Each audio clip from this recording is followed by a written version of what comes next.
बात तो जो लोग कहते, जिन लोगों के कारण डरते हैं कि लोग क्या कहेंगे, तो एक बार थोड़ा विचार करें कि कल से हमारे घर में कोई परेशानी आती है, हमें कुछ हो जाता है, तो जिन लोगों के डर के मारे हम इस सिस्टम को नहीं करते हैं, 7 जन्मों की Perfecto. लॉयल्टी को छोड़ते हैं, 7 जन्मों के इस आर्थिक आजादी को छोड़ते हैं, क्या वो Muchas लोग gracias. हमारे परिवार का पालन करेंगे? बिल्कुल, किसी ने मैसेज लिखा था, उसको पढ़ने में लग गया था मैं। तो साथियों, पहले ये सोचना है कि वो जिन लोगों के डर के मारे अगर हम सोचते हैं कि लोग क्या कहेंगे, तो आप विचार करें कि पहली बात तो आप 4 नाम लिख के रखिए कि वो 4 लोग हैं क्या आपकी लिस्ट में ऐसे कि जो आपके जाने के बाद या आपको कोई परेशानी होने के बाद आपके पूरे घर को चलाने की जिम्मेदारी लेते हैं, और उन्हीं लोगों के डर के मारे हम ये शुरुआत नहीं करते। साथियों, आज मैं आपको इस प्रश्न का बहुत ही सरल उत्तर देना चाहूंगा कि अगर इस अभियान में आए हो तो इस प्रश्न को अपने मन में ना रखें, अपने को बहुत बहुत ही गहराई, अपने मन में बहुत गहराई रखना, समुद्र की तरह अपने को बनना है, अच्छे बुरे सबको लेके चलना है और शांत रहना है, कभी उनके कहने या ना कहने से अपना रास्ता या अपना व्यवहार नहीं बदलना। मुझे एक बहुत छोटी सी बात याद आती है इसमें कि एक समुद्र के किनारे एक बच्ची खेल रही होती है, तो उसके पैरों से चप्पल निकल जाती है, एक समुद्र की लहर आती है और चप्पल उसकी समुद्र के अंदर चली जाती है, तो बच्ची उस रेत पर लिख देती है कि समुद्र चोर है। तभी एक मछुआरा आता है, बहुत सारी मछलियां पकड़ के लाता है, वो जाते जाते रेत पर लिख के जाता है कि समुद्र हमारा पालनहार है, समुद्र हमारा पालनहार है। सर कुछ हुआ क्या स्क्रीन पे? नहीं, कुछ नहीं, कई बार ऑटोमेटिक हो जाता है, ये अभी हो जाएगा। ठीक है, मेरी आवाज तो आ रही ना? हाँ, बिल्कुल आ रही है। जी। तो वो मछुआरा लिखता है कि समुद्र हमारा पालनहार है। उसी दिन एक औरत का बच्चा समुद्र में नहाता है, वो डूब जाता है, डूब के मर जाता है। वो औरत समुद्र की रेत पे लिखती है कि समुद्र तो हत्यारा है। उसी शाम को एक व्यक्ति समुद्र के किनारे टहलता हुआ निकलता है और उसे एक सीप मिलती है, सीप में एक बेशकीमती मोती मिलता है, वो मोती को लेता है और रेत पे लिखता है कि समुद्र तो दानी है। बच्ची ने लिखा समुद्र चोर है, उस औरत ने लिखा, मछुआरे ने लिखा कि समुद्र हमारा पालनहार है, उस औरत ने लिखा समुद्र हत्यारा है, उस एक लास्ट वाले व्यक्ति ने लिखा समुद्र तो दानी है। तभी एक लहर आती है और सारा मिटाकर चली जाती है। मैसेज क्या है साथियों? मैसेज यही है कि समुद्र को कोई फर्क नहीं पड़ता कि कोई उसे हत्यारा कह रहा है, कि कोई दानी कह रहा है, कि कोई पालनहार कह रहा है, कि कोई चोर कह रहा है। आज के बाद ये प्रश्न किसी के जीवन में नहीं आना चाहिए, जितने भी लोग यहाँ पर बैठे हुए हैं, कि लोग क्या कहेंगे। साथियों, लोगों को काम कहना है, हमारा काम है करना है, क्योंकि सफलता के बाद लोगों की राय बदल जाती है। जो लोग कहते हैं ना कि इसमें कुछ नहीं है, वो लोग कहेंगे हमें तो पता था आप कर लोगे, ऐसी लोगों की राय हो जाती है। तो ये थोड़ा सा ध्यान रखिएगा कि इस प्रश्न से कभी भी विचलित नहीं होना, ना अपनी टीम को होने देना। अपनी टीम को भी ये बात बता के रखिएगा जो आज अभी आपको पता चली है, कि लोग आएंगे आपके जीवन में, कि लोग क्या कहेंगे, इस चक्कर में आपके लोग छूट जाएंगे, इसलिए आप उनको ये कहानी पहले से ही सुना देना। दूसरा प्रश्न आता है साथियों इसमें कि मैं फेल हो गया तो, कई लोग इस कारण इसको शुरू नहीं कर पाते कि मैं फेल हो गया तो। इसका जवाब यही है साथियों कि फेल हो गया ये सोचने से पहले आप मन में थोड़ा सा विचार कीजिए कि आप जिस घर में रहते हैं, क्या वह आपका सपना है? आप जिस कार को यूज करते हैं, जिस कार को आप चलाते हैं, क्या वो आपका सपना है? जिस मोटरसाइकिल को आप चलाते हैं, क्या वो आपका सपना है? जिस तरह का आप रहन सहन है आपका, जिस माहौल में रहते हैं, जिस कॉलोनी में रहते हैं, क्या वो आपका सपना है? यदि नहीं, तो फिर हम पहले से फेल है, इससे ज्यादा क्या फेल होंगे। इसलिए कभी भी ये मन में अपने प्रश्न ना लाए कि मैं फेल हो गया तो। अगर आपके बच्चे, आप जिस स्कूल में उनको पढ़ाना चाहते हैं वो स्कूल में नहीं पढ़ रहे हैं, तो हम पहले से फेल है साथियों। तो इस प्रश्न को आज से अपने जीवन से हटा दीजिए कि मैं फेल हो गया तो। इसका जवाब यही है कि हम पहले से ही फेल है, इससे ज्यादा क्या फेल होंगे। अगर मैं अभी यहाँ कहूँ कि यार जितने लोग बैठे हैं और आप बाहर जाओ, आपसे कोई 1 करोड़ रुपए छीन सकता है क्या? जेब में होंगे तो छीनेगा ना। तो ये उसी तरह से है कि फेल इससे ज्यादा क्या होंगे, है ही नहीं तो क्या छीनेंगे। तो साथियों, इसमें थोड़ी सी बड़ी सोच रखना पड़ेगी। तीसरा प्रश्न है साथियों कि मैं जुड़ जाऊं लेकिन मुझे दिलीप सर और अर्जुन सर नहीं मिले तो इस कारण कई लोग अभियान में थोड़े पीछे रह जाते हैं। तो मेरा मानना है साथियों, आज का मेरा उत्तर सुनने के बाद आपकी आत्मा गदगद हो जाएगी कि अगर ढूंढने निकलोगे ना तो एक दिलीप सर नहीं, एक अर्जुन सर नहीं, हजारों लाखों दिलीप सर, लाखों अर्जुन सर आपको मिलेंगे। आपकी वो भावना होना चाहिए उनको ढूंढने की। मैं तो यहां तक कहता हूं अपने ट्रेनिंग प्रोग्राम में कि यदि आपकी भावना अगर सच्ची है तो ईश्वर खुद आपके लाइफ लाइन में आकर जुड़ेगा, आपके डाउन लाइन में आके परमात्मा जुड़ेगा, वो किसी न किसी रूप में आएगा। वो हो सकता है दिलीप सर के रूप में हो या अर्जुन सर के रूप में। आप दिलीप सर अर्जुन सर को दिलीप सर अर्जुन सर देखते हो, लेकिन अगर आप मेरी भावना से देखोगे तो मैं तो यही कहूंगा, ना जाने किस रूप में नारायण मिल जाए। तो ये उसी रूप में है साथियों, ये किसी न किसी रूप में आते हैं, लेकिन ढूंढने निकलेंगे तो, क्योंकि ढूंढने निकलते हैं तो ये नेटवर्क की भाषा है कि भगवान भी मिल जाते हैं लोगों को, आत्मघाती आतंकवादी बनाने के लिए लोग मिल जाते हैं,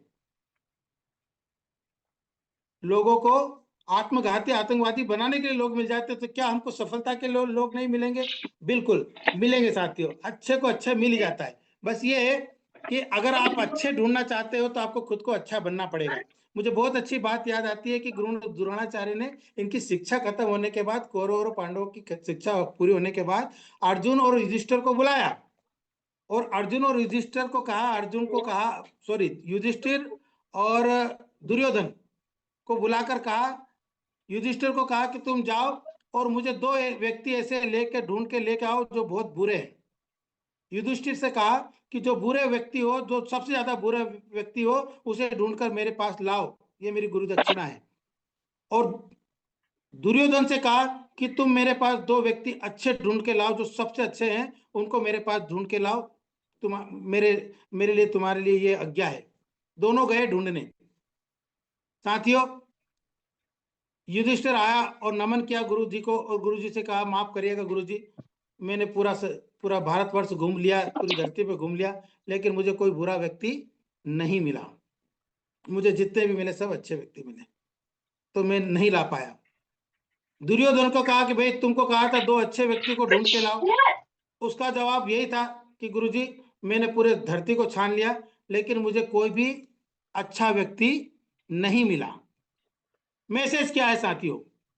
अगर आप अच्छा ढूंढोगे तो आपको अच्छा मिल जाएगा, और बुरे को बुरा मिल जाता है। अगर आप चाहते हो कि यार मेरी टीम में अभी तक अर्जुन सर और दिलीप सर नहीं आए, तो फिर आपको विचार करना है कि अभी कुछ अच्छाई होना बाकी है, हमारे अंदर अच्छा होना बाकी है। यदि हम अच्छा हो जाएंगे तो आपको अच्छे अपने आप मिल जाए। अच्छे को अच्छा मिल जाता, पहले भी मिलता था, अब भी मिल जाएगा, तो जरूर मिलेंगे। आपके अंदर वो भाव होना चाहिए कि मेरे करण अर्जुन आएंगे। आपने सभी ने वो फिल्म देखी होगी करण अर्जुन, उसमें एक माँ रहती है दुर्गा, वो कहती थी कि मेरे करण अर्जुन आएंगे, और वो उसके करण अर्जुन जब आए थे। तो ये भी सत्य है साथियों कि इस अभियान में आपके करण अर्जुन आएंगे ना, तो अगर करण अर्जुन है तो इस दुनिया में दुर्जन सिंह भी है। हो सकता है आपके करण अर्जुन को निपटा दे, मार दे, लेकिन अगर आपकी आस्था मजबूत है ऊपर वाले के ऊपर, और आपने क्यों ना फिर भगवान से प्रार्थना की, इस ब्रह्मांड को मैसेज दिया कि कहीं ना कहीं मेरे टीम में एक दिलीप सर और एक अर्जुन सर आएंगे, मेरे करण अर्जुन आएंगे, तो वो पुनः जन्म लेंगे, दोबारा जन्म लेंगे, और आपको पूरे इस दुनिया में सम्मान दिलाएंगे। लेकिन आपकी आस्था मजबूत होना चाहिए, तो आपको जरूर मिलेंगे। कभी भी ये ना सोचे कि मुझे दो नहीं मिले, तो केवल एक विश्वास आपको रहना चाहिए खुद के ऊपर, अपने भगवान के ऊपर, अपने सिस्टम के ऊपर। अब चौथा प्रश्न है साथियों, सारे लोग जुड़ते नहीं, सारे लोग सामान नहीं खरीदते। ये प्रश्न कई लोगों का आता है। अगर आप में से किसी साथी का ये प्रश्न है तो उसका उत्तर मैं अपनी तरफ से तो यही दूंगा साथियों कि ये डायरेक्ट सेलिंग का नियम है, ये संसार का भी नियम है। डायरेक्ट सेलिंग में हम 100 लोगों को बताते हैं, 10 सुनते हैं और 2 ही आते हैं। आपको क्या लगता है, हमारे जो सर के जो करण अर्जुन है, दिलीप सर, अर्जुन सर, ये क्या शुरू में ही मिल गए होंगे इनको? कई सैकड़ों लोगों में से ये हीरे आए होंगे, और इनको तराश तराश तराश के सर ने तैयार किया होगा। तो ये डायरेक्ट सेलिंग का नियम है साथियों कि सभी लोग नहीं आते, हम कई लोगों को बताते हैं तो बहुत कम लोग आते हैं। एक बहुत अच्छी छोटी सी बात याद आती है कि एक व्यक्ति को जब परमात्मा का साक्षात्कार हो जाता है तो हर व्यक्ति क्या चाहता है कि भाई सब लोगों को हो जाए, क्योंकि परमात्मा से मिलना यानी कि उस व्यक्ति की आत्मा साफ हो जाती है, उसके अंदर कोई बुराई बचती नहीं, और बुराई नहीं बचती तभी तो उसको परमात्मा का दर्शन होता है। ऐसा कैसा हम मानते हैं कि इस अभियान में जो कामयाब व्यक्ति है उसे बिल्कुल कामयाबी साफ साफ नजर आती है। आज आदरणीय हमारे गुरुजी है अरुण कुमार सर, बिल्कुल दिखता है उनको कि डायमंड क्लियर दिखता है, और वो चाहते हैं कि आज क्यों बैठे हैं 12 बजे तक, 1 बजे तक, कभी कभी 1 बज बज जाते हैं, और सभी साथियों को लेके बैठते हैं कि यार जो मुझे दिख रहा है इस सिस्टम में वो मेरी आंखों से मैं सब साथियों को दिखाना चाहता हूँ। तो ऐसी भावना सबकी रहती है, तो जिसके मन में भाव होता है ना कि यार अब मुझे दर्शन हो गए मैं सबको कराऊं, तो वो भी यही कहेगा, टीसी सर आपने मुझे कामयाब कर दिया, मैं चाहता हूं आप सबको कामयाब करो, तो टीसी सर क्या मना करेंगे? टीसी सर क्या भैया सबको लेके आओ गुरुकुल में, सब कामयाब होंगे। ऐसा के ऐसा भगवान ने कहा कि देखो भैया तुमने मेहनत की है तो तुमको मैं दर्शन दे रहा हूं, अगर तुम्हारे गांव वाले अगर यहाँ तक आ जाएंगे तो उनको दर्शन में उनको भी दे दूंगा। तुमने अगर बोले कि नहीं आप चलो उनके पास, तो वो संभव नहीं है, क्योंकि उनके पास जिम्मेदारी और भी ज्यादा है। तो कहा तुम तो लेके आ जाओ भगवान में बैठे मंदिर में, कि तुम यहाँ लेके आ जाओ मैं सबको दर्शन दे दूंगा। गया गांव में और लोगों को कहा कि चलो दर्शन कराता हूं मैं सबको कामयाबी के, मतलब ईश्वर के। तो लोगों को थोड़ा था कि यार अरुण कुमार सर बोल रहे हैं, तो उनकी वेशभूषा भी वैसी है, इनके चमक भी दिखती है चेहरे पर, इनको बिल्कुल साक्षात हुआ ही है। तो चलते तो हैं साथ में उनके, लेकिन क्या देखते हैं कि बीच में सिक्कों का ढेर आ जाता है, बोरे के बोरे भरे हुए रहते हैं, तो लोग देखते हैं कि यार सिक्कों का ढेर पड़ा है, सर के साथ जाए क्या मालूम, अभी तक तो ईश्वर दिखा नहीं, और ये बोल रहे दिखे नहीं दिखे तो ये ढेर भी जाएगा। तो कई लोग तो आधे से ज्यादा तो उस सिक्कों के ढेर पे रुक जाते, थोड़े बहुत साथ में चलते हैं तो आगे नोट पड़े हुए थे तो कई लोग नोट में उलझ गए, आगे पड़े तो चांदी के सिक्के पड़े थे उसमें रुक गए, फिर सोने के इसमें रुक गए, आखिरी तक लास्ट में अकेले ही बचा। भगवान ने कहा भाई क्या हुआ? बोले भगवान में लेके तो आया था लेकिन लोग छोटी छोटी चीजों में उलझ कर रह गए। यहाँ भी यही होता है साथियों, कि हमको ये लगता है कि सारे लोग जुड़ते नहीं है, सारे लोग नहीं जुड़ेंगे, ये नियम है संसार का। बस आपको ये ध्यान रखना है पहले से कि आपको ये नियम मालूम होना चाहिए कि ये रेशो है, तो आपको कभी दुख नहीं होगा। जैसे क्रिकेट हम खेलते हैं, क्रिकेट कई लोग यहाँ खेलते हैं, कई लोगों को नियम पता है। अब आप कहो कि बैट भी मेरा, स्टंप भी मैं लेके आया, बॉल भी मैं के लेके आया, और मैं ओपनिंग भी करूंगा, और अगर आपको नियम नहीं मालूम है, किसी ने बॉलिंग की और पीछे कीपर ने कैच पकड़ लिया, बैट टच हो गया, बॉल टच हो गई, आप आउट हो गए। अब आपको नियम नहीं मालूम तो आप लड़ोगे, अड़ोगे कि भाई मैं सब सारा सिस्टम लाया मैं कैसे आउट, तो इसका मतलब आपको खेल के नियम नहीं मालूम। यदि खेल के नियम मालूम है तो आप चुपचाप पेविलियन लौट जाओगे, आपके मन में कोई मनाल नहीं रहेगा। तो साथियों ये नियम है कि सभी लोग नहीं आते, इसलिए कभी भी वो मन में डर नहीं रखना चाहिए और आगे बढ़ना चाहिए। पांचवा सवाल है साथियों, कंपनी भाग गई तो। हालांकि ये प्रश्न अब नहीं आता है, क्योंकि अब तो सिल्वर जुबली और रथ यात्रा निकल रही है, रूपांतरण यात्रा निकल रही है, तो ये तो भाग गया प्रश्न, मतलब तो कहीं किसी का आता नहीं है। लेकिन किसी के मन में हो तो इसका उत्तर जरूर देना चाहेंगे साथियों, कि भागती वह कंपनी है जिसका खुद का कोई प्रोडक्ट नहीं होता, खुद की कोई जगह नहीं होती, खुद का कोई ऑफिस नहीं होता। हमारी कंपनी, अगर जिन्होंने देखा है एक बार भीलवाड़ा विजिट किया हो, जिनको सबको मालूम है साथियों को कि 17 लाख स्क्वायर फीट में हमारा जो कारोबार वहां भीलवाड़ा में एक ही जगह पर है। 17 लाख स्क्वायर फीट में हमारा ऑफिस गोडाउन वगैरह बने हुए हैं, जहाँ ट्रक लोड होते हैं और पूरे भारत देश में डिपोओं पर जहां पर जाते हैं। 200 से ज्यादा डिपो हमारे पास है, लगभग 20 से 25 हजार बड़ी बड़ी दुकानें हो गई है, 50 हजार से 1 लाख तक हमारे डिस्प्ले वाल हो चुके हैं, 450 से ज्यादा प्रोडक्ट हो चुके हैं। तो अब ये प्रश्न कोई मायने नहीं रखता कि कंपनी भाग गई तो, फोन में चला ये तो वो लोग हैं जो केवल या तो समय उनका खराब कर रहे हैं या आपका समय खराब कर रहे हैं। तो ऐसे लोगों को उनके हाल पे छोड़ दीजिए। इसका उत्तर यही है साथियों कि अब वो बात रही नहीं कि ये कोई प्रश्न आए। लेकिन इसके बाद जो प्रश्न आता है वो थोड़ा सा तकलीफदायक हो सकता है। वो प्रश्न है टाइम नहीं है। कई लोग ये कहते हैं कि टाइम नहीं है। अब इसका क्या उत्तर दें हम, कि अगर उसने व्यक्ति को हम उसको अभियान में भी लाना चाहते हैं और वो दो टुक शब्द बोल रहा है कि मेरे पास टाइम नहीं है, तो इसका सीधा सीधा उत्तर आपको यही देना है साथियों, उसके धीरे से उसके कानों में बोलना है कि भाई साहब इसीलिए तो अपन को करना है आरसीएम, कि टाइम आपके पास भी नहीं है और मेरे पास भी नहीं है, और ये अभियान टाइम देता है हमें। और हमारे गुरुदेव श्री मुकेश कोठारी साहब तो कहते हैं कि 1000 परेशानियां आपकी जिंदगी में है और उन परेशानियों से आप नहीं मरे, एक और ले लो आरसीएम के नाम की, मेरी गारंटी है कि वो 1000 परेशानी आपकी कम हो जाएगी। एक ही परेशानी रहेगी जीवन में, केवल आरसीएम। और कहते हैं ना कि पैर में अगर कांटा लग गया तो उसे निकालने के लिए दूसरा कांटा डालना ही पड़ता है, तो टाइम में से ही टाइम निकलेगा। हालांकि इसका वर्जन अगर और सुधारें इस प्रश्न के उत्तर का, तो इसका उत्तर तो यही है साथियों कि अगर ये जो कोई साथी ये कहता ना कि मेरे पास टाइम नहीं है, मैं ये कह रहा हूं कि वो अपने जीवन में ब्रह्मांड को एक बहुत गलत मैसेज दे रहा है। ब्रह्मांड भी कहेगा तथास्तु, तेरे जीवन भर तेरे जीवन में टाइम नहीं रहेगा। यानी कि आज के बाद यदि आप में जितने भी लोग यहाँ पे सुन रहे हैं आज की मीटिंग को, तो ये कभी भी सपने में भी ये नहीं कहना कि मेरे पास टाइम नहीं है, क्योंकि आप जो सोचते हो ये ब्रह्मांड को मैसेज जाता है और कई गुना लौट के आता है।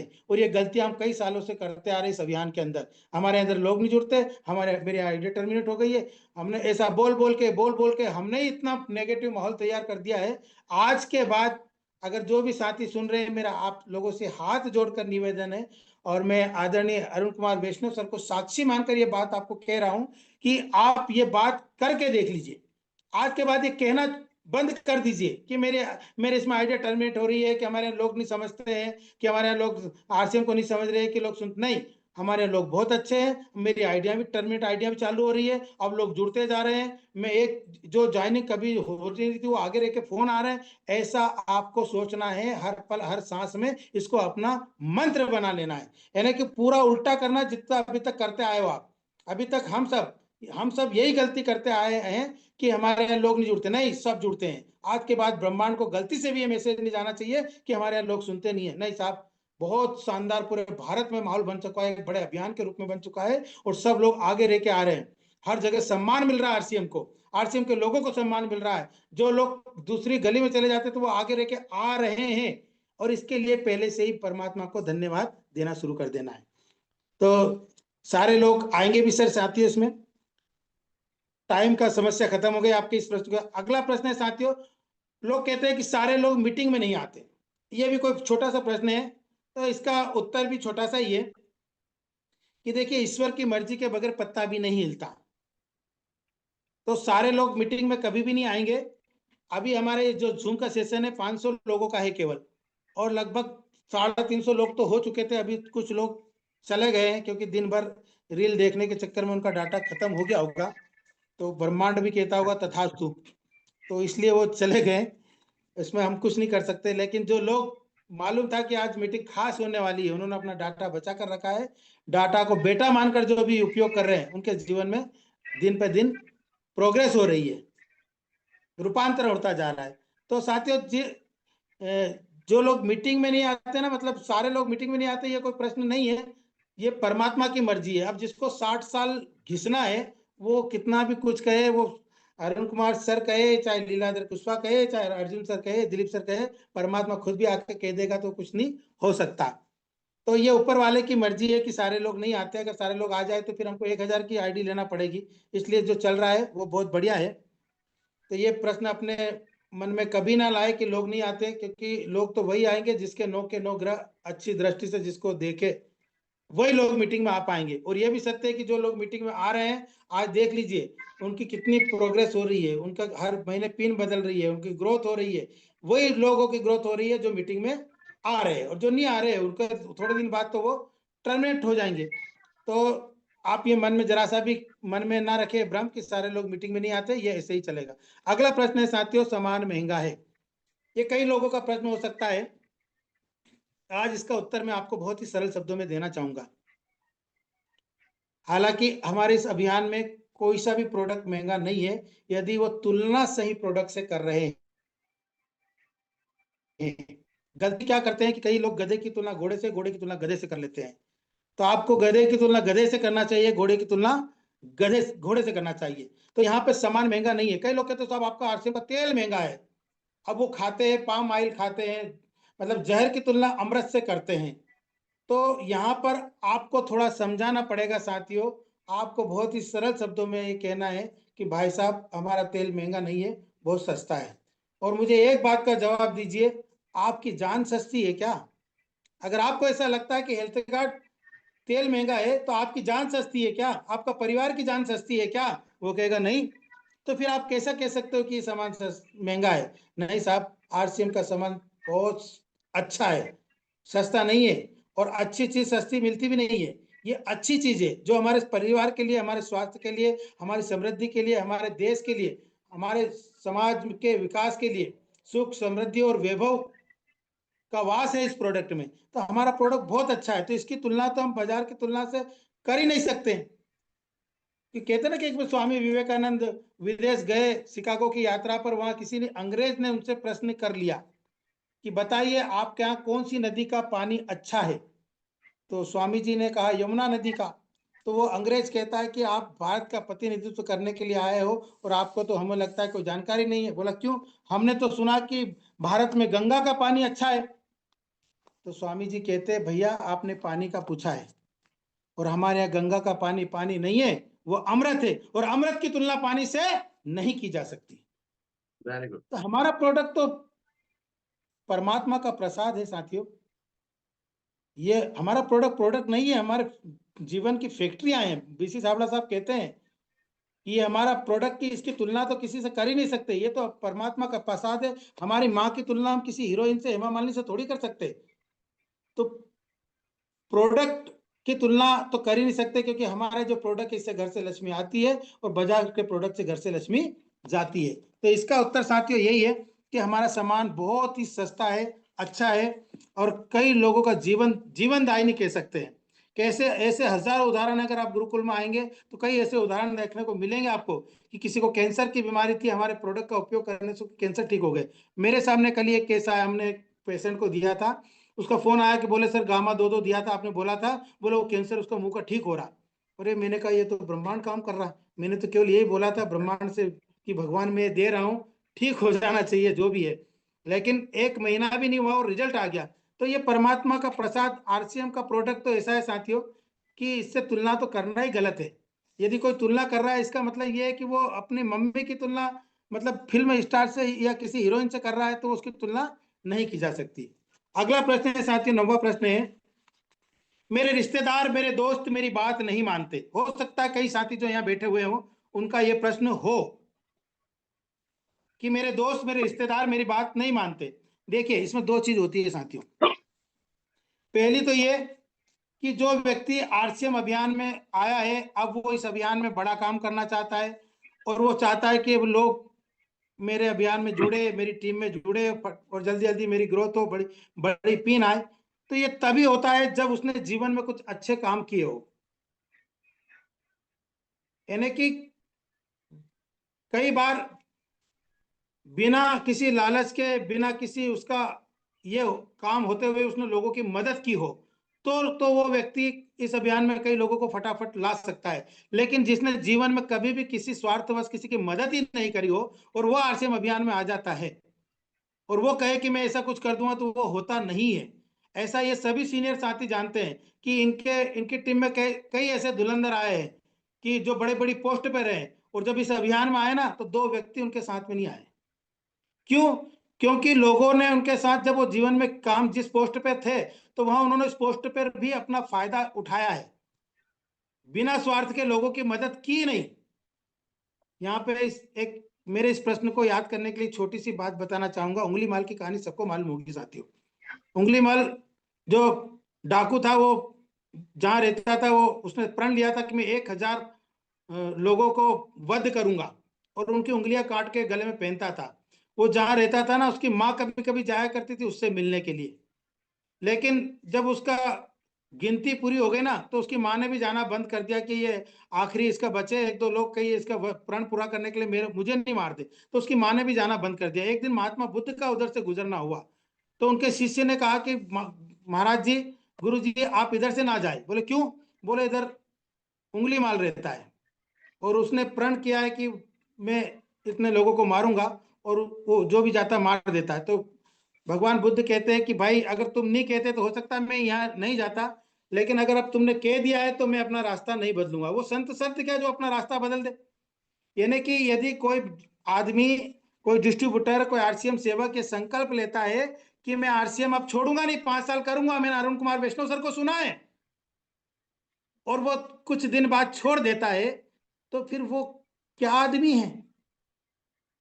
वो, उसकी कोई वैल्यू नहीं है, उसकी कोई जुबान नहीं है कि जो रास्ते में छोड़ दिया। जब उसने संकल्प लिया 5 साल करने का और 2 व्यक्ति उसको नेगेटिव मिल गए, तो उसने छोड़ दिया, फोन उठाना बंद कर दिया, सामान खरीदना बंद कर दिया, तो फिर वो उसकी व्यक्ति की, उसका कोई मूल्य नहीं है।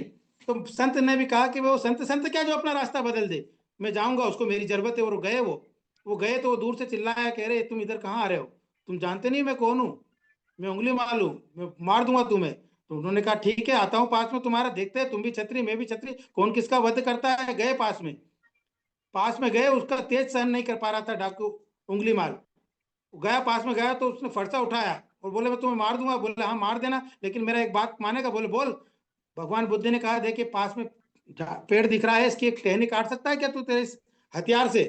उसके बाद जो कुल्हाड़ी थी, बोले तेरी कुल्हाड़ी से एक झटके में इसको काट सकता है? बोले हाँ बिल्कुल काट सकता हूँ, देख मैं बताता हूँ। वो गया, एक झटके में एक पेड़ की टहनी को काट लाया। बोले देख मैंने ये काट दी।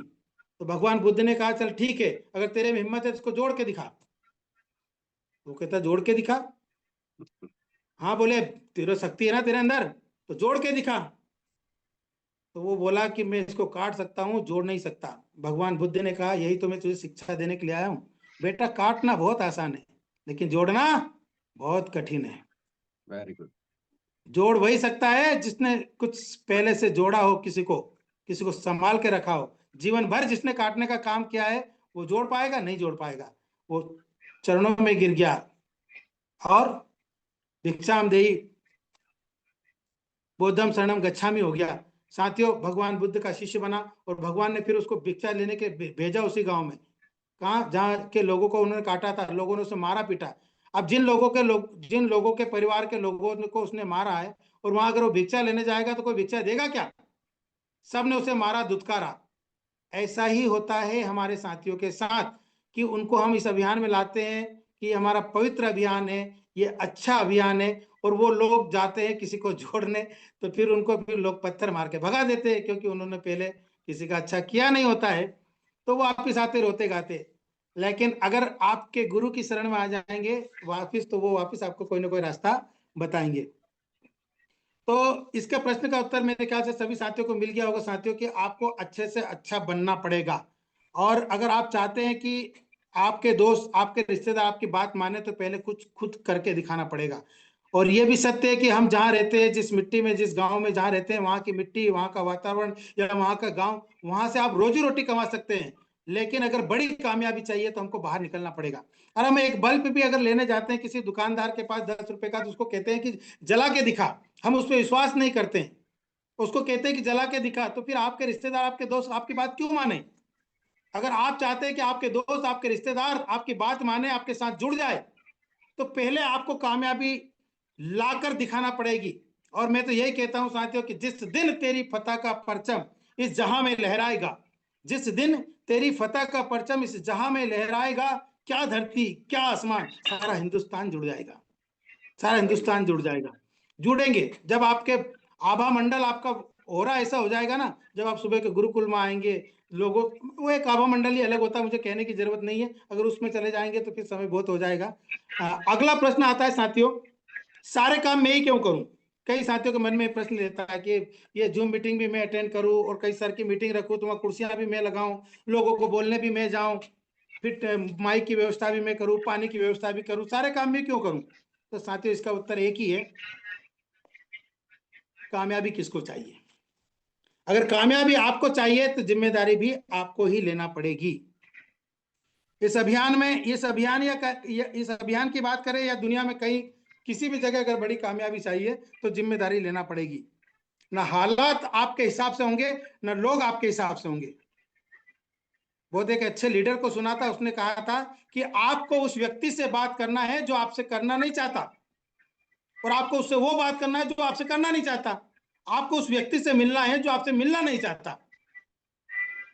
तो ये आपको हमेशा मन में ये बात रखना है कि मुझे वो काम करना है जो लोग जो करना नहीं चाहते, वो काम मुझे करना है। कोई नहीं चाहता कि मैं ये काम करूं, लेकिन आपको जिम्मेदारी लेना है, बड़ी कामयाबी लेना है, तो आपको वो काम करना पड़ेगा। मैं तो एक बहुत सरल सा इसका उत्तर देता हूं साथियों, कि अगर आपको कभी भी ऐसा लगे, इसमें 2-3 उत्तर आपको मिल जाएंगे इस प्रश्न में, कि सारा मैं काम में ये मैं क्यों करूं, या लोग मुझसे जुड़ते नहीं, या मेरे दोस्त मेरी बात नहीं मानते, या कोई साथी मेरी बात नहीं मानता, उस कारण कई लोग नेगेटिव हो जाते हैं।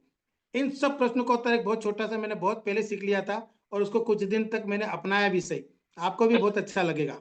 आज मैं आपको एक इतना ब्रह्मास्त्र देता हूं उन साथियों के लिए जो पहली बार मुझे सुन रहे हैं, या पहली बार इस तरह की मीटिंग अटेंड कर रहे हैं, कि जब लोग ना कहे तो फिर अपना मनोबल कैसे बढ़ाएं, दुगनी ताकत से कैसे बताएं। भाई आज एक व्यक्ति ने मुझे मना कर दिया, आरसीएम, अरे कोई दम नहीं है, ऐसा कुछ जो भी कुछ बात बोल दिया, बहुत आए गए, ऐसा कुछ भी बोल दिया, तो फिर अगले दिन आपकी हिम्मत कैसे हो प्लान दिखाने की। उसका मैं आपको एक बहुत ही सशक्त ब्रह्मास्त्र जिसको कह सकते हैं, ऐसी चीज मैं आपको दे देता हूं।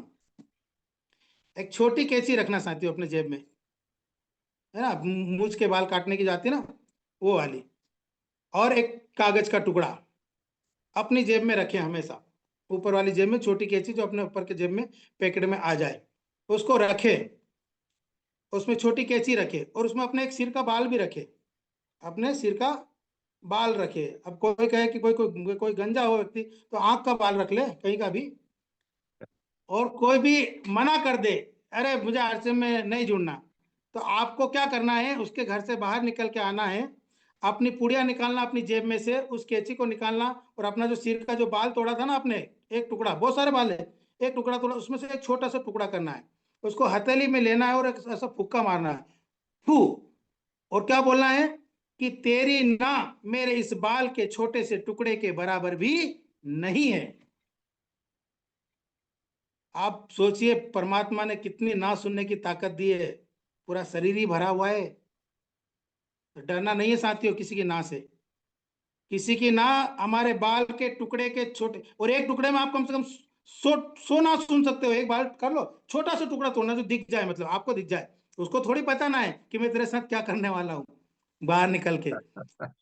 उसको तो केवल फुक्का मारना है आपको, कि तेरी ना मेरे सिर के छोटे से बाल के टुकड़े के बराबर भी नहीं, और दुगनी ताकत से दूसरे को बताना है, और फिर मन में मुस्कुराना है कि दूसरे के भगवान थोड़ी लाज रखना, कि ये ना नहीं कर दे, इसके साथ मैं ऐसा व्यवहार नहीं करना चाहता। चलिए साथियों, ये आपको थोड़ा सा गुदगुदाने के लिए भी है, और ये हिम्मत के लिए, ये सही भी है, अगर ऐसा हो तो करके देख लीजिएगा, आपको हिम्मत मिलेगी। अगला प्रश्न, 11वां प्रश्न है साथियों, क्या मीटिंग में आना जरूरी है? सर थोड़ा समय का बता दीजिए, क्योंकि थोड़ा तेजा जी महाराज आ जाते हैं मेरे अंदर भी, पता नहीं चलता आने समय दीजिए, का मुझे। आने दीजिए, तेजा जी महाराज का वेलकम है। कई लोगों का प्रश्न रहता है, क्या मीटिंग में आना जरूरी है? हाँ, मीटिंग में आना जरूरी है सर। ये हम आरसीएम सेवकों का कर्म है और धर्म भी है, क्योंकि हमने जिम्मेदारी ली है नए भारत के निर्माण को करने की, हमारे ऊपर जिम्मेदारियां हैं, और इस अभियान में आने के बाद तो हमें अपना व्यवहार ही ऐसा करना चाहिए कि मानो पूरी सृष्टि का निर्माण ही हमारे हाथों में है, और मैं पहला व्यक्ति हूं आरसीएम का, और आज के बाद पूरे भारत में, पूरे विश्व में मेरे बाद ही सारी ज्वाइनिंग होगी, सारा परिवार होगा, और नए भारत का निर्माण होगा, नए भारत का नए नए विश्व का निर्माण होगा, जहां पर प्राण गीत का जो बोल है वो उसमें समाहित होंगे, कि खुशहाल यहाँ पर हर जन हो, सुख शांति से पूर्ण जीवन हो, सब काम करे अपना अपना, खुद पूरा करे अपना सपना। ऐसे भारत का निर्माण मेरे हाथों में है, संपूर्ण विश्व, संपूर्ण सृष्टि का निर्माण मेरे हाथों में, ये सोचकर आपको ये मीटिंग में आना जरूरी है। दूसरा ये कहूंगा साथियों, कि मीटिंग में आना इसलिए भी जरूरी है कि मीटिंग हमें शेयर बनाती है, शेयर बनाती है। आज अगर मैं आज इस प्लेटफॉर्म पे कैमरे के सामने इतना बोल रहा हूं साथियों, तो ये कहीं ना कहीं मीटिंग का प्रभाव है, नहीं ये लीलाधर उसका जिसका कोई एजुकेशन ज्यादा नहीं। आज तो मैंने कोई मेरी स्टोरी भी कुछ भी नहीं सुना है, क्योंकि समय का अभाव रह जाता है, आधे घंटे में मेरी स्टोरी सुनाता तो आपको रोना आ जाता है, इसलिए मैंने मेरी स्टोरी तो सुना ही नहीं, कि मैं कहाँ से आया और कैसे इस अभियान में आया, वो बात तो मैंने की नहीं। मैं तो आपको केवल डायरेक्ट वो बात कर रहा हूँ जो अपने काम की है। तो मीटिंग में आना इसलिए जरूरी है साथियों, कि ये मीटिंग शेयर बनाती है। इस लीलाधर कुशवाहा को बोलना नहीं आता था, कभी 2 लोगों के सामने बोल नहीं सकता था, लेकिन आज ऐसा लगता है कि यार 1000 लोग से कम हो तो मुंह नहीं खुलता, ये ऐसी व्यवस्था हो गई है कहीं ना कहीं। तो ये मीटिंग में आना इसलिए जरूरी है कि ये हमें शेयर बनाती है। अगर हम मीटिंग में नहीं आएंगे ना, तो हम बकरी जैसे रह जाएंगे। देखिए बकरी जब रोड क्रॉस करती है ना, बकरी जब रोड क्रॉस करती है ना तो साइकिल वाला भी घंटी बजाता है ना तो बकरी फुदक कर रास्ता साफ कर देती है। लेकिन जब शेर रोड क्रॉस करे तो किसी की हिम्मत हो कि उसके कान में नेगेटिविटी की घंटी बजा दे, उस और नहीं उखाड़ के ले जाए आपका। यानी कि कहने का मतलब है कि अगर मीटिंग अटेंड करेंगे ना तो कोई आपके कानों में नेगेटिविटी की घंटी नहीं बजा सकता। आपको शेर बनाती है मीटिंग। तो मीटिंग में आना जरूरी है साथियों, इसका उत्तर तो यही है। अगला प्रश्न है साथियों, 12वां प्रश्न है, क्या प्लान दिखाना जरूरी है? हाँ, प्लान दिखाना भी जरूरी है, ये हमारा कर्म भी है और धर्म भी है। मीटिंग में आना भी जरूरी है, प्लान भी दिखाना जरूरी है। वो कोई देखे या ना देखे, कोई सुने या ना सुने, हमारा काम है। हमारे गुरुजी ने कहा 2 प्लान रोज, या जो भी हमारा हमारा जो प्लानिंग करी, हमारी काउंसलिंग करी, उसके अंदर बताएगा कि आपको महीने में इतने प्लान देना ही देना है, तो वो देना है। ये नहीं सोचना कि वो प्लान सुनने के बाद ये शर्त नहीं रखना कि ये ज्वाइनिंग होना ही चाहिए, वो ज्वाइनिंग हो या ना हो। क्योंकि मैंने एक मीटिंग में सुना था, किसी मीटिंग में किसी गुरु के माध्यम से, कि जिस दिन आपने करीब 3,500 ना सुन ली तो भी आप टेक्निकल अचीवर बन जाओगे। आप केवल ना की गिनती करो अपने रजिस्टर में कि आज एक ना हो गई है, जितनी जल्दी ना हो जाए उतना आपका कोटा पूरा। जिस दिन आपका 3,500 का कोटा पूरा हो गया ना का, उस दिन आपके सीने पे जो होगी पिन होगी वो टेक्निकल की होगी। तो आप तो ये ले लीजिए कि कल से मुझे ना सुनना है, तो भी आप फायदे में रहोगे, घाटे में नहीं रहोगे। तो मुझे ना सुनना है, भरते जाइए, लिखते जाइए, नाम लिखते जाइए उन लोगों के, इसने ना कहा, इसने ना कहा, इसने ना कहा, इसने। जिस दिन 3,500 ना हो जाए उस दिन भी टेक्निकल की पिन आपको हो जाएगी। और इस प्रश्न का एक उत्तर और देना चाहूंगा, आपको याद हमेशा रहे जीवन भर, आज की मीटिंग भी जीवन भर याद रहे, कि क्या प्लान दिखाना जरूरी है? हाँ साथियों, हम भारत माँ के सच्चे सेवक है, इस अभियान के सच्चे सिपाही है। हमारा काम है इस अभियान की जानकारी देना। हमें लोगों को स्वावलंबी बनाना है, हमें लोगों के स्वास्थ्य की रक्षा करना है, हमें महिला सशक्तिकरण के ऊपर काम करना है। हमारा काम है लोगों को प्लान दिखाना, वो सुने चाहे नहीं सुने। अब इस बात को याद करने के लिए मैं एक छोटी सी बात बताना चाहता हूँ, सबको याद है लेकिन जो नए साथी है उनके लिए। जो साथी सुन रखा है वो ऐसा ना सोचे कि यार सर बोर कर रहे हैं, आप ये सोचिए कि जो लोग पहली बार सुन रहे हैं उनका कितना भला हो जाएगा ये बात सुनने के बाद। क्योंकि ये बात सुनने के बाद उनको कितनी ताकत मिलेगी कि यार लीलाधर सर ने तो बोला था कि ये ऐसे लोग ना करेंगे, तो इसका जवाब अपने मन में, यानी कि उनको अपना ताकत मिलेगी अपने शरीर में, अपने मानसिक रूप से मजबूत होंगे। कि एक गुरु समुद्र के किनारे स्नान कर रहे थे, तभी उन्होंने देखा कि एक बिच्छू डूब रहा होता है। तो उस बिच्छू के ऊपर उस गुरु जी को दया आ जाती है, वो एक पत्ता उठाते हैं और उस बिच्छू को ऊपर चढ़ाते हैं निकालने के लिए, पानी में डूबने से बचाने के लिए। वो बिच्छू ऊपर चढ़ता है और गुरु जी को हाथ में डंक मार देता है और वो छूट जाता है। अब डंक मार देता है, बिच्छू छूट जाता है तो वापस पानी में डूबने लगता है। गुरु जी को फिर दया आ जाती है, गुरु जी फिर पत्ता उठाते हैं और फिर उसको चढ़ाते हैं। बिच्छू बिच्छू आगे चढ़ता है, आगे बढ़ के फिर उनके हाथ में काट लेता है, बिच्छू फिर छूट जाता है। गुरु जी फिर तीसरी बार प्रयास करते हैं और उस पत्ते से फिर उसको चढ़ाते हैं और तीसरी बार बिच्छू फिर काट खाता है और बिच्छू फिर गिर जाता है, पत्ते पे से नीचे गिर जाता है, पानी में गिर जाता है। गुरु जी को फिर दया आ जाती है। पास में खड़ा एक व्यक्ति देखता रहता है ये तमाशा। वो गुरु जी को कहता है कि गुरु जी, क्या आप पागल तो नहीं हो गए? आप देख नहीं रहे दुष्ट बार बार आपको डंक मार रहा है और आप फिर भी आप इसको बचा रहे हो? गुरु जी का जो उत्तर है ना साथियों, वो आज की मीटिंग में साथ में लेके जाना। आज गुरु जी ने कहा कि जब ये इसका कर्म नहीं छोड़ सकता तो फिर मैं अपना कर्म क्यों छोड़ू? मैं अपना कर्म क्यों छोड़ू? तो कोई प्लान देखे या ना देखे, हमारा काम प्लान दिखाने का है। किसी का ना देखने में हम अपना प्लान दिखाना क्यों छोड़े? हमें संकल्प लेना है, हमें ये प्रण करना है कि गुरुदेव अरुण कुमार वैष्णव सर की टीम में ये मीटिंग में कहा गया था कि कोई सुने या ना सुने, कोई मना करे, मजाक करे, कुछ भी करे, कोई काटने को दौड़े, कोई नेगेटिव बोले, कुछ भी करे, लेकिन मुझे प्लान दिखाना है। तो आज के बाद ये प्रश्न आपके जीवन में नहीं आना चाहिए कि क्या प्लान दिखाना जरूरी है। हाँ, प्लान दिखाना जरूरी है, क्योंकि हम माँ भारती के सच्चे और अच्छे सेवक हैं, इसलिए प्लान दिखाना जरूरी है। अगला प्रश्न है साथियों, कई लोग कहते हैं कि कोई दम नहीं है, इस तरह के काम से इनकम नहीं आती। ऐसा प्रश्न किसी के मन में हो तो आज ये उत्तर साथ में लेके जाइएगा साथियों। ऐसे लोगों से बहस ना करें।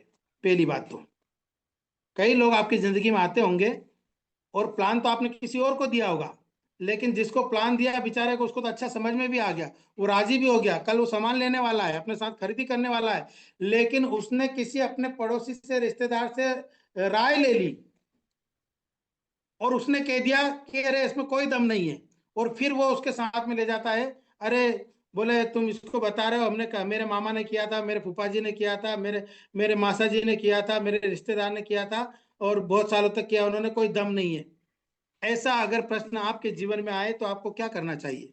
इसका बहुत ही सरल उत्तर है साथियों, ऐसे लोगों से बहस नहीं करना चाहिए, क्योंकि ऐसे लोग आपको पग पग पर मिलेंगे, और अगर इनकी बातों में आ जाएंगे ना तो हम अपने उस सुनहरे सपने को भी खत्म कर देंगे। ऐसे लोगों को बिल्कुल आप दरकिनार करें। अब इसको याद करने के लिए मैं आपको बहुत ही इंटरेस्टिंग बात बताता हूं कि एक बार एक गधे और चीते में बहस हो गई। एक जगह थे, घास खा रहे थे, तो गधा बोलता है कि घास का रंग नीला है, तो चीता बोलता है कि कैसे बात करते हो भाई साहब, घास का रंग तो हरा है। तो चीता कहता नहीं नहीं भाई साहब, आप थोड़े गलत जा रहे हो, दुनिया जानती है घास का रंग हरा है। वो गधा कहता नहीं नहीं, घास का रंग तो नीला है। दोनों बहस करने लग गए। वो चीता तो चीता ठहरा, आरसीएम का डिस्ट्रीब्यूटर, आरसीएम का कर्मठ आदमी, शेर शेर जैसा ही रहेगा वो तो उसने कहा कि मेरा उपास है, मतलब मैंने टीसीजी को सुन रखा है कि मतलब तत्काल प्रभाव से जवाब नहीं देना, आदतों का अभ्यास कर रखा है, टीसीजी ने बता रखा है, तत्काल जवाब नहीं देना, मुस्कुराने की आदत रखना है, और 30-35 आदत हमारे जीवन में ऐसी डाल दी है कि कुछ नहीं कह सकते, नहीं तो ऐसी बात पे क्या जवाब देते, अच्छी तरह जवाब देना आता था। मतलब वो शेर ये कहना चाहता था चीता कि अगर मेरा उपास नहीं होता तेरे को बता देता कि हर घास का रंग नीला है कि हरा है। बोला चल बहस नहीं करते अपन, तो अरुण कुमार सर के पास चलते हैं, मतलब राजा हमारे बब्बर शेर। तो बहस किससे हो गई थी? दिलीप सर से। किसकी? गधे की। मतलब चीते हैं हमारे दिलीप सर, तो उनसे बहस हो गई थी। तो भाई दिलीप सर ने कहा भाई देखो मैं बहुत सिंपल आदमी हूँ, हमेशा मुस्कुराते रहता हूँ, तो चलो अपन तो अरुण कुमार सर के पास चलते हैं, राजा के पास चलते हैं, वही निर्णय करेंगे। वो राजा के पास गए। क्या बात है? अरुण कुमार सर ने कहा, राजा ने कहा। तो दिलीप सर ने कहा कि देखो ये गधे से बहस हो रही है, बोले ये बोलता है कि घास का रंग नीला होता है, और मैंने इसको समझाया कि नहीं, घास का रंग हरा होता है। तो अरुण सर ने कहा कि दिलीप सर, 2-3 लागू अर्जुन सर को बोला कि इनको दिलीप सर को एक कमरे में बंद करो जा, और इनको जरा कुछ सजा दो इनको। तो दिलीप सर बोले सर मैं तो सही बोल रहा हूँ, ये गलत है, आप मुझे ही सजा दे रहे हो। तो अरुण सर ने कहा कि सजा तुम्हें इस बात की नहीं मिल रही है कि तुमने सही बोला है, सजा तो तुम्हें इसलिए दे रहा हूं कि तुम्हें जब पता है कि ये गधा है तो तुमने इससे बहस करी क्यों। बात यह है कि जो तुम्हें पता है तो तुमने अपना समय खराब क्यों करा। तो गधों से बहस ना करे, ऐसे लोगों से बहस ना करे जो कहते हैं ना कि कोई दम नहीं है, उनको उनके हाल पे छोड़ दे, अपना काम करे। बहुत बहुत सारी ऐसी बातें हैं इस अभियान में, जब आप सीखेंगे ना बहुत सारी ऐसी चीजें सीखने का आएगी। ये तो हमने इस अभियान को जब शुरू किया था तभी सीख लिया था, अब तो इस तरह की बातें होती नहीं है। अब तो रूपांतरण की बात होती है, अब तो अभियान की बात होती है, अब तो बिजनेस बोलना भी शब्द बंद कर दिया है। कई लोग जो गुरुकुल में नहीं आते वो आज भी बिजनेस बिजनेस बोलते हैं, लेकिन जो अभियान गुरुकुल में आते हैं या अभियान की भाषा समझ रहे हैं या टीसीजी की भावना में अपनी भावना को जोड़ दिया है वो अब कोई भी व्यक्ति इसको बिजनेस नहीं कहता। लेकिन पुराने जमाने में, पुराने समय में जब ये सिस्टम चलता था, मेरा भी पुनर्जन्म है इस अभियान में, 7-8 में मैंने किया था, 12 में जब खराब विपरीत परिस्थितियां आई उस समय छूट गया, फिर अभी 2019-20 में शुरू किया दोबारा। उस समय सुन रखी थी एक कहानी कि एक हंस दौड़ उड़ता उड़ता किसी पेड़ पर जाता है, उस पेड़ पर बहुत सारे उल्लू बैठे हुए रहते हैं। तो आपस में बात करते हैं, एक उल्लू के पास जब हंस बैठा था तो वो हंस कहता है कि आज गर्मी बहुत है, सूर्य का प्रकाश इतना ज्यादा तेज है कि आज सूर्य के प्रकाश के कारण गर्मी बहुत हो रही है। तो पास में बैठा उल्लू कहता है कि भाई साहब किसकी बात करते हो आप, ये गर्मी तो अंधेरे के कारण है और तुम कह रहे हो सूर्य के प्रकाश के कारण है। हंस कहता है नहीं भाई साहब, आज गर्मी थोड़ी ज्यादा है, सूर्य के प्रकाश के कारण है।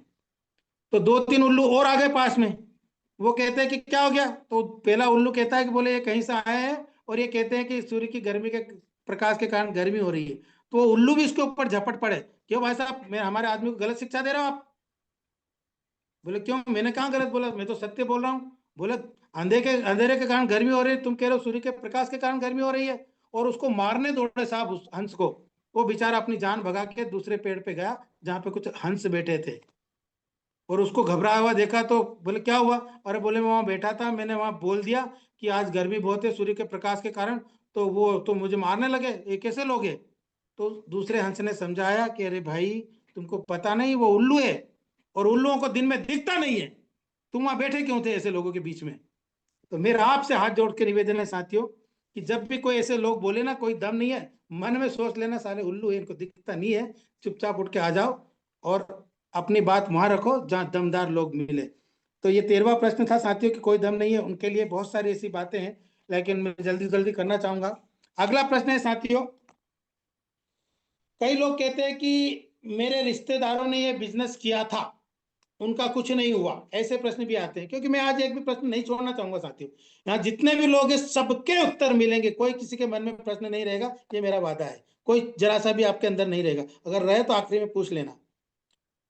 कि कई लोग कहते हैं कि मेरे रिश्तेदारों ने ये बिजनेस किया था, ऐसे लोग भी आपको मिलेंगे। अब इसका क्या उत्तर दें?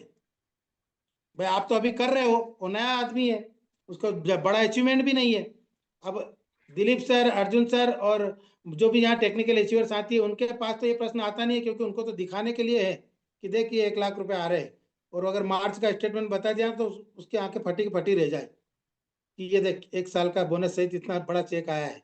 तो वो उनके सामने प्रश्न आते नहीं, लेकिन जो ओपनर है, रनर है, स्टार्टर है, विनर है, उनके 10, 12, 15 हजार के चेक आते हैं। तो वो ज्यादा, या जो शुरुआती की जिसने वाइटल पिन पे ही, वो क्या बताएगा? तो उन लोगों के सामने प्रश्न ज्यादा आते हैं, और उस प्रश्न के कारण वो सिस्टम को छोड़ देते हैं। आज के बाद मत छोड़ना, मेरे उत्तर को सुनने के बाद। वो लोग कहते हैं कि मेरे रिश्तेदार ने बिजनेस किया था, उन्होंने उनका कुछ नहीं हुआ। आपको ये जवाब देना है बड़े प्रेम से कि हाँ भाई साहब, बिल्कुल किया होगा, मैं मानता हूं उन्होंने इस अभियान को किया किया भी होगा, मेहनत भी की होगी। लेकिन क्या होता है कि जब इस अभियान को शुरू किया था तो उनकी मनसा क्या थी, उनके मन के भाव क्या थे, ये बहुत डिपेंड करता है इस अभियान में।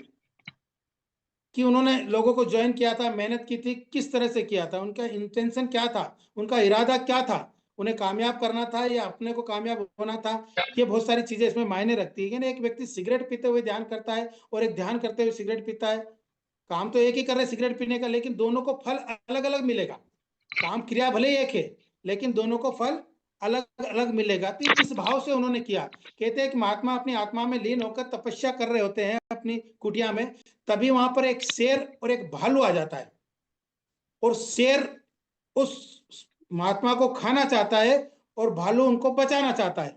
तो दोनों झपट पड़े आपस में, और दोनों लड़े, और लड़के दोनों मर गए। अब काम तो एक ही हुआ, लड़ाई करने का, और मर गए। लेकिन आप सब जानते हो कि दोनों को फल अलग अलग मिलेगा, क्योंकि एक बचाना चाहता था और एक मारना चाहता था। तो यहां पर भी यही बात लागू होती है कि आपके रिश्तेदार ने किया होगा, लेकिन उनका इरादा क्या था, किस भाव से किया था, ये बहुत मायने रखते हैं। अब वो कहते हैं कि ऐसा क्या होता है, उन्होंने तो अच्छे के लिए किया होगा, उन्होंने भी सब लोगों को जोड़ना जोड़ना था, उनको भी सबको मेहनत करना थी। तो बिल्कुल आप उसके हाँ में हाँ करें कि बिल्कुल साहब, ये हो सकता है कि उन्होंने किया भी होगा, उनके भाव भी सही होंगे। जहां तक तो है कि उनके साथ ये घटना घटी होगी कि उन्होंने सोचा होगा कि बस जोड़ लूं और मेरा चेक बन जाए। अगर ये भी नहीं किया और मेहनत भी की होगी तो भी मैं मानता हूं। लेकिन कई बार क्या होता है कि वो पैसेंस नहीं रख पाते। बड़ी पुरानी कहानी, एक मूर्तिकार को एक मूर्ति बनाने के लिए एक पत्थर की जरूरत होती है। वो एक बड़े से पत्थर के पास जाते हैं, मूर्तिकार बड़े से पत्थर के पास जाता है, और 100 बार उस पत्थर पे चोट मारता है, लेकिन पत्थर का टुकड़ा हाथ में नहीं आता है। लेकिन तभी एक दूसरा मूर्तिकार उसी पत्थर के पास जाता है, और उस पत्थर का चट्टान पे एक हथौड़ी की चोट मारता है, और पत्थर का टुकड़ा हाथ में आ जाता है। अब इसका क्या मतलब है? अब इसका यह मतलब नहीं है कि पहले वाला जो मूर्तिकार था उसका इरादा मजबूत, इसका यह मतलब भी नहीं है कि उसके हथौड़े में पावर नहीं थी, उसका यह मतलब भी नहीं है कि उसने हथौड़े की चोट नहीं मारी थी, 100 बार चोट मारी थी। फर्क सिर्फ इतना सा था कि एक चोट बाकी रह गई थी। 100 चोट तो मार चुका था, लेकिन एक चोट बाकी थी। एक चोट के कारण वो वापस रिटर्न आ गया। तो यहाँ पर उस व्यक्ति के साथ, आपके जो रिश्तेदार थे, उसके साथ ये घटना घट सकती है कि आखिरी चोट। ऐसे कई लोग हैं जो जब मौसम अच्छा आया, आरसीएम अभियान में प्रोडक्ट अच्छे आने लगे, स्टोर सुधरने लगी, कंपनियों ने बहुत सारे नियम बदल दिए, बहुत सारी व्यवस्था सुधर गई, उस समय उस व्यक्ति ने छोड़ दिया। तो ऐसा कई लोगों के साथ होता है, इस कारण उनके साथ ये हुआ होगा। इसका उत्तर तो इससे अच्छा उत्तर कोई हो नहीं सकता साथियों। अगला प्रश्न है 15वां। आरसीएम में बड़ी इनकम कैसे आएगी? आरसीएम में दो प्रश्न और लूंगा सर इसमें। अपन ने पिछली बार 15 प्रश्न लिए थे, इस बार 2 प्रश्न हमने बढ़ा दिए। समय क्या हुआ है जी सर? 11 बज रहे। सर 5 मिनट और बात कर सकता हूँ ना मैं? आराम से, हमारे साथी तो 12 बजे तक बैठे रहते हैं, आपको मालूम है। धन्यवाद सर। वेलकम। तो आरसीएम में बड़ी इनकम कैसे आएगी? तो इसके लिए मैंने पिछली बार भी बहुत शानदार उत्तर दिया था, लेकिन आज मैं जो ये बात करूंगा तो मुझे उन्हीं साथियों से इसका उत्तर चाहिएगा जो पहली बार सुन रहे हैं। तो बड़ी इनकम तो साथियों 2 चीजों से आ सकती है इसमें, कि आपको थोड़ा सा एक पायदान ऊपर सोचना पड़ेगा, मतलब लोगों की सोच से अपनी सोच को बड़ी करना पड़ेगी, तब इसमें बड़ी इनकम आएगी। अब वो बड़ी इनकम कैसे आएगी? एक पायदान ऊपर सोचना किसे कहते हैं, ये मैं थोड़ा सा एक व्याख्या करके बताता हूं। सरल शब्दों में अगर कहे इसको, एक लाइन में इसका जवाब दें, तो एक तो आपकी सीखने की नीयत होना चाहिए, दूसरा सिखाने वाले की काबिलियत होना चाहिए। 2 चीजों पे बड़ी इनकम डिपेंड करती है कि आरसीएम में बड़ी इनकम कैसे आएगी। तो एक तो सीखने वाले की नीयत होना चाहिए, सीखने की, मुझे सीखना है। दूसरा, सिखाने वाले की काबिलियत भी होना चाहिए। ये 2 चीजें बहुत मायने रखती है इसमें। और अगली बात, एक पायदान ऊपर की सोच, कि प्रकृति वो नहीं देती जो आप चाहते हो, प्रकृति वो देती है, ये ब्रह्मांड वो देता है, ये अस्तित्व वो देता है कि आप इसको क्या दे रहे हो। अगर आप इसको जो दे रहे हो ना, इसका 100 गुना 1000 गुना करके देती है। अभी आदरणीय गुरु दिनेश चौधरी साहब हमें 5 बजे यही शिक्षा दे रहे हैं, सुबह 5 बजे ब्रह्मांड से बात करना सिखा रहे हैं। और कई लोगों की जिंदगी में चमत्कार हो रहा है, सुबह 5 बजे ईश्वर से डायरेक्ट बात हो रही है। जिस भी ईश्वर को मानते हैं, जिस भी परमात्मा को मानते हैं, उससे डायरेक्ट बात करने का तरीका बता रहे हैं, शून्य होना सिखा रहे हैं। और वो बता रहे हैं कि भाई अगर आप जो मांगोगे, मतलब मांगना नहीं है, आप केवल धन्यवाद देना। हम गलती क्या करते हैं, अभी तक गलती यही होती है, हजारों लाखों करोड़ों लोग यही गलती करते हैं कि आज भी मंदिर में जाते तो भगवान से मांगते हैं। अरे भाई, तुम अपने बच्चे को या किसी के एक बच्चे को आपने एक बिस्किट का पैकेट दे दिया, और वो बच्चा आपको धन्यवाद नहीं किया और ये बोले कि अरे यार अंकल, क्या अंकल है, बिस्किट ला, इसके साथ चॉकलेट भी लाना था, बिस्किट दे दिया आपने, बस चॉकलेट भी तो देना था। अगली बार आपके मन में क्या भाव आएगा उस बच्चे के प्रति? चॉकलेट दोगे उसको?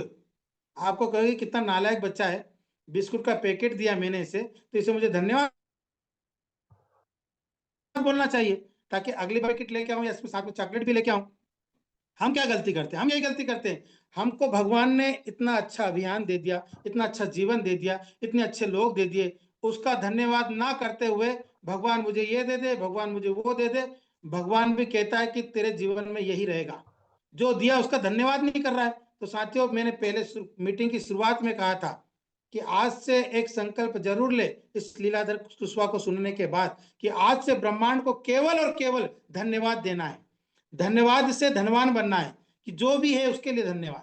अभी जो भी है, मेरे पास बिगनर की पिन है, वाह भगवान, तो धन्यवाद, मैं बिगनर बन गया, बहुत बहुत धन्यवाद। तो परमात्मा आपको स्टार्टर बनाएगा, स्टार्टर आ गया, भगवान धन्यवाद, मैं स्टार्टर बन गया, आपको भगवान ओपनर बना देगा। ओपनर के लिए धन्यवाद दो, आपको रॉयल्टी टेक्निकल बनाए। यानी कि जो भी है उसके लिए धन्यवाद देना। धन्यवाद सबसे पहले अपने शरीर के लिए, अपने माता पिता के लिए, अपनी अपलाइन के लिए, अपनी कंपनी के लिए, अपनी संस्था के लिए, टीसीजी के लिए। अरे धन्यवाद देने के लिए पूरा जीवन कम पड़ जाए, इतने धन्यवाद देने की जरूरत है हमें। उन धन्यवाद को छोड़कर हम, मतलब वो गलती कर रहे हैं, मांगने में लगे हुए हैं। तो परमात्मा भी क्या कहेगा, जो दिया उसका धन्यवाद नहीं दे रहा है। अगर हम एक इंसान होने के नाते अगर अपने मन में ये भाव आते हैं कि भाई ये बच्चे को मैंने बिस्किट दिया, ये धन्यवाद नहीं बोल रहा है, तो अपन उसको मना कर देंगे। तो क्या परमात्मा को अकल नहीं है क्या? उसको, वो बेवकूफ थोड़ी है, वो तो अपने से ज्यादा अकल रखता है ना। वो भी तो ये सोच सकता है ना कि मैंने इसको वाइटल बनाया, तो वाइटल का धन्यवाद नहीं दे रहा और बोल रहा है कि मुझे रॉयल्टी दे दो। वाइटल का धन्यवाद, वाइटल का धन्यवाद दिया ना, तो रॉयल्टी अपने आप मिल जाएगी साथियों। एक पायदान ऊपर सोचना पड़ेगा, एक पायदान ऊपर सोचना पड़ेगा। मैंने पिछली बार भी ये बात बताई थी, और जो लोग पहली बार सुनेंगे ना, उनको ये मीटिंग, ये मेरी लास्ट का, ये जो सेकंड लास्ट जो प्रश्न है कि बड़ी इनकम कैसे आएगी, इसका जो उत्तर है ना साथियों, आपको जीवन भर ये मीटिंग याद रहेगी, आपको बहुत अच्छा लगेगा। मैं अपनी पूरी आत्मा से इसका जवाब देना चाहूंगा आपको कि बड़ी इनकम लेना है तो आपको एक पायदान ऊपर सोचना पड़ेगा। एक पायदान ऊपर सोचना क्या होता है वो मैं एक्सप्लेन कर रहा हूँ साथियों। दो दोस्त थे, घूमने के लिए निकले। पुराने जमाने की बात है, उस समय साधन नहीं हुआ करते थे, पैदल ही जाना होता था। अपने गांव से दूर निकले घूमने फिरने के लिए, तो कई 50-100 किलोमीटर दूर जाके उन्होंने रात के समय विश्राम किया। एक धर्मशाला में रुके, तो रुके तो दोनों ने खाना घर से साथ में लेके आए थे। सर कुछ लोगों के वो कर देना, मुझे कुछ उत्तर चाहिए इस प्रश्न में। खाना लेके आए थे साथ में, तो दोनों दोस्त आपस में बात करने लगे कि भाई अपन खाना खा लेते हैं, रोटी खा लेते हैं, रोटी घर से लेके आए। तो एक दोस्त 3 रोटी लेके आया था, एक 4 रोटी लेके आया था। तो दोनों दोस्त खाने लगे, तो दूसरा जो 5 रोटी लेके आया था, एक 3 रोटी लेके आया था। तो जो 5 लेके आया था कि भाई देख अपन साथ में आए थे, अपन बराबर बराबर खाएंगे, 4 रोटी तुम खाओ, 4 रोटी मैं खाता हूँ। बोले ठीक है। वो खाने के लिए बैठे ही थे कि तभी एक तीसरा व्यक्ति आ गया और वो बोला कि भाई मैं भी भूखा हूँ, मुझे भी अपना दोस्त बना लो, मुझे भी अपने इस भोजन में शामिल कर लो। तो उन्होंने कहा भाई ठीक है आ जाओ। अब क्या करें? तो एक दोस्त बोला कि भाई एक रोटी के 3 टुकड़े कर लो, एक रोटी के 3 टुकड़े कर लो। तो एक रोटी के 3 टुकड़े कर लिए साथियों, तो 8 रोटी कितने टुकड़े हो गए? 3-3 टुकड़े आए सभी को, 3-3 टुकड़े हुए एक एक रोटी के, 8 से 24, 24 टुकड़े हैं, 8-8 टुकड़े सभी ने, तीनों दोस्तों ने खा लिए। यही होगा ना सर? 24, बिल्कुल, धन्यवाद जो उत्तर दे रहे हैं उनके लिए। 24 टुकड़े हो गए, तीनों तीनों दोस्तों ने बराबर खाए, सो गए। सुबह जब उठे, वो जो दोस्त तीसरा जो दोस्त आया था, वो 8 बिस्किट दे के गया उनको। बोले भाई मैं भूखा था, तुमने मुझे भोजन कराया, मेरी तरफ से ये भेंट रखो। 8 सोने के बिस्किट दे के गया। अब 8 सोने के बिस्किट दे के गया, तो उसका बंटवारा करने के लिए फिर मामला आया। तो जो 3 रोटी लेके आया था, वो कहता है उसके दोस्त से कि देख भाई, मैं 3 रोटी लेके आया था घर से, तो मैं तो 3 बिस्किट लूंगा, तो तुम 5 लेके आए थे, तुम 5 बिस्किट लो। तो 5 बिस्किट वाला कहता है कि नहीं, 5 लाए तो क्या हुआ, आए थे तो साथ में, हिस्सा तो बराबर करेंगे। ये उस समय की बात कर रहा हूँ, आज के कलयुग की बात नहीं कर रहा हूँ। आज तो उसके लिए भी मार दे, मैं उस समय की बात कर रहा हूँ, पुराने जमाने की सतयुग जिसको कहते थे। तो उस जमाने की बात कर रहा हूँ कि वो दूसरा दोस्त जो 5 बिस्किट, वो अड़ गया कि बोले नहीं, हिस्सा तो बराबर बराबर ही होगा। दोनों आपस में लड़ने लगने के लगे हिस्से के लिए कि नहीं, वो कहता मैं 3 रखूं, वो कहता नहीं मैं 4 दूंगा। ऐसे ये करने लगे, निराकरण हुआ नहीं। उन्होंने कहा चलो पास में कुटिया है, वहां महात्मा जी है, वही निर्णय करेंगे। वो पास में गए, कुटिया में गए और महाराज जी को पूरा किस्सा सुनाया कि महाराज जी हम घर से निकले थे, खाना खाने के बैठे, तीसरा दोस्त आया, वो सुबह सुबह जाते समय बिस्किट दे गया, और ये मेरा दोस्त कहता है कि मैं 3 ही लूंगा, और मैं नहीं चाहता कि 3 ले, मैं चाहता हूँ बराबर हिस्सा हो। अब महाराज जी आप ही इसका निर्णय कर दो। तो महाराज जी ने कहा भैया तुम्हारा केस तो बहुत पेचीदा है, तुम एक काम करो, तुम यहाँ इसको रखो सोने के बिस्किट को, अब हम सुबह इस पर चर्चा करेंगे, क्योंकि दिन भर हो गया था। बोले मैं भी अपनी अपलाइन से बात करूंगा, क्योंकि तुम्हारा मामला थोड़ा पेचीदा है, मतलब परमात्मा से बात करूंगा, मैं ध्यान करूंगा, उसके बाद ही मैं तुम्हारे प्रश्न का उत्तर दे पाऊंगा, सुबह आ जाना। अब सुबह जो ऐतिहासिक निर्णय आया साथियों, वो जो सोच है वही एक पायदान ऊपर की सोच है जिसमें बड़ी इनकम आएगी। सुबह जो निर्णय आया साथियों, वो बहुत ही ऐतिहासिक रहा। उन दोनों को झगड़ा भी खत्म हुआ और एक ऐतिहासिक निर्णय आया। तो मैं चाहूंगा कि कुछ साथी हैंड रेस करें जिन्होंने ये कहानी मेरी पहली बार सुनी, वो थोड़ा सा मैं उनसे उत्तर चाहूंगा कि अगर ये निर्णय आपको देना हो, उनका झगड़ा मिटाना हो, तो आप क्या निर्णय करोगे? थोड़ा सा हैंड रेस करेंगे, फिजिकल या डिजिटल? डिजिटल कर दीजिए। जिन्होंने पहली बार सुना है वही जवाब देंगे, है ना? पहले सुन चुके हैं तो नहीं देंगे। सुहाना जी, सुहाना जुनेद सर, आपको अगर निर्णय देने का मौका मिले तो आप क्या निर्णय देंगे?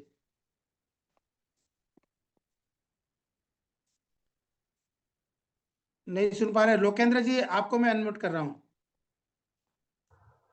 लोकेंद्र सर, हाँ जी राजावत। सर। जी सर।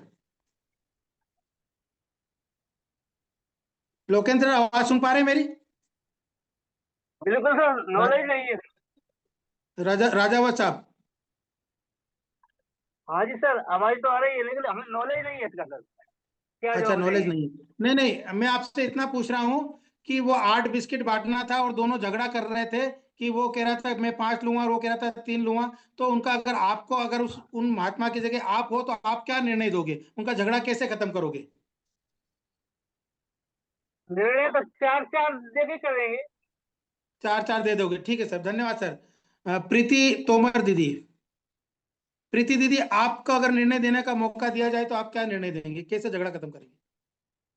सर जैसे रोटी के टुकड़े बराबर हुए थे तो तीनों का हिस्सा बराबर होगा। मतलब वो तो दोस्त चला गया, 3 मतलब क्या महात्मा जी को देना बिस्किट में से? और क्या सर? अच्छा, 3-3 मतलब बिस्किट तो 8 ही है, तो तीनों कैसे बांटेंगे? महात्मा जी तो लेंगे नहीं, महात्मा जी को तो निर्णय करना, मतलब आप तो महात्मा जी बड़ा वो हो दीदी, आप तो बड़े, आपके मन में लालच आ गया, बिस्किट आप रखना चाहते हो। चलिए, धन्यवाद आपको।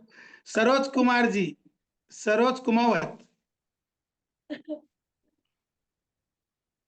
सरोज जी कुमावत। सर, उनकी जो भावना, जी सर, वो उनकी जो भावना थी वो भोजन करवाने की थी और समान रूप से भोजन करवाने की थी। तो बिस्किट का जो विभाजन होगा वो भी समान रूप से ही होगा। तो 4-4 बिस्किट मिलने चाहिए दोनों को। मतलब महात्मा जी कहते 4 तू रख ले, 4 तू रख ले, झगड़ा खत्म करो, ऐसा? जी लेकिन अब वो दूसरा दोस्त जो है ना, जो 3 लेके आया था रोटी, वो मानने को तैयार नहीं है ना कि भाई मैं 3 ही दे दो, 3 ही रखूंगा, ऐसा। और वो बोले नहीं, 3 नहीं रखे रखे, ये बराबर रखे, ऐसा झगड़ा चल रहा था। चलिए, एक साथी को और ले लेते हैं सर। ये सुहाना सर का हैंड रेज है लेकिन वो बोल नहीं रहे। सुहाना जुनैद भाई, जवाब भी उन्हीं साथियों का ले जिनके कैमरे चालू रहे, वो हैंड रेज करे तो अच्छा लगता है। रमेश जी को लेवे क्या, रमेश जी पालीवाल सर? हाँ सर, बताइए सर। दे सकते हैं, सही जवाब भी दे सकते हैं, आपको दिक्कत नहीं है, क्योंकि देना तो है जवाब। सर उनका माइक चालू कर दीजिए, पालीवाल साहब, किनका बता रहे थे आप? चालू है। हाँ, झगड़ा ये है तो जिस तरीके से रोटी के टुकड़े हुए ठीक उसी तरीके से रोटी के टुकड़े होंगे और फिर बराबर बांट दिए जाएंगे। हाँ, कितने कितने बिस्किट देते सर उनको? बिस्किट के 2-2 टुकड़े होंगे, 4-4 बिस्किट ही आएंगे पर वो 8 टुकड़ों में होंगे। अच्छा, टुकड़े करके देना, ऐसा? हम्म। चलिए सर, बहुत बहुत धन्यवाद, आपकी भावना बहुत अच्छी है सर। चलिए, अब हम इसका उत्तर देना चाहेंगे सर, या जिनको मालूम हो वो भी दे दीजिए तो बहुत बढ़िया है, कोई दिक्कत नहीं है। कि ऐतिहासिक एक पायदान ऊपर, जिसको कहा जाता है कि एक पायदान ऊपर की सोच करेंगे ना, तब डायमंड बन पाएंगे अपन इस अभियान में। तो इसमें जब निर्णय हुआ कि किसको कितना मिलना चाहिए, ये निर्णय महात्मा जी ने दिया, वो ऐतिहासिक निर्णय था साथियों।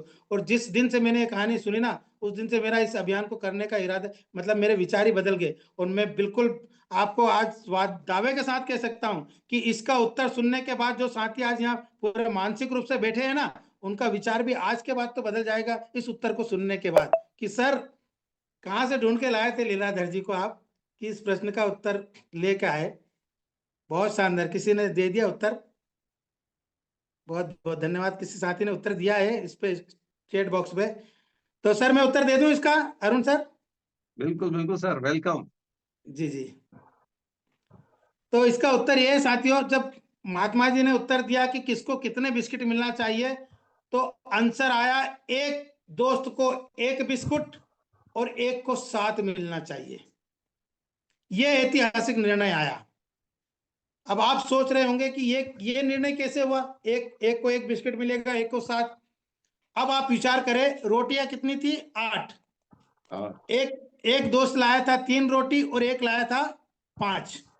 जो 3 रोटी लाया था उसके टुकड़े कितने हुए? सर जिनके माइक चालू है वो जवाब दीजिए। दिलीप सर, एक रोटी के 3 टुकड़े हुए थे, तो जो 3 रोटी लाया था उसके टुकड़े कितने हुए? 9 टुकड़े। 9 टुकड़े हुए। और जो 5 रोटी लाया था उसके कितने टुकड़े हुए, 3-3 करे तो? 15। 15। और एक एक एक दोस्त के हिस्से में कितने टुकड़े आए थे, बराबर बराबर? 8। 8 8 आए थे, 8 टुकड़े एक दोस्त के हिस्से में आए थे। तो जो 3 रोटी लाया था उसकी रोटी के टुकड़े कितने हुए थे? 9। 9। तो 8 तो खुद ने ही खाए और एक उसने खिलाया। बात समझ में आ रही है प्रीति दीदी? 9 टुकड़े हुए 3 रोटी के उसके, और 9 टुकड़े में से 8 तो खुद खा गया और एक उसने जो दोस्त आया था उसके हिस्से में आया। और जो 5 रोटी लाया था उसके टुकड़े हुए थे 15, 8 खुद ने खाए और 7 उसने खिलाए। तो प्रकृति वो नहीं देती कि आपके पास क्या है, प्रकृति वो देती है कि आपने दिया कितना है।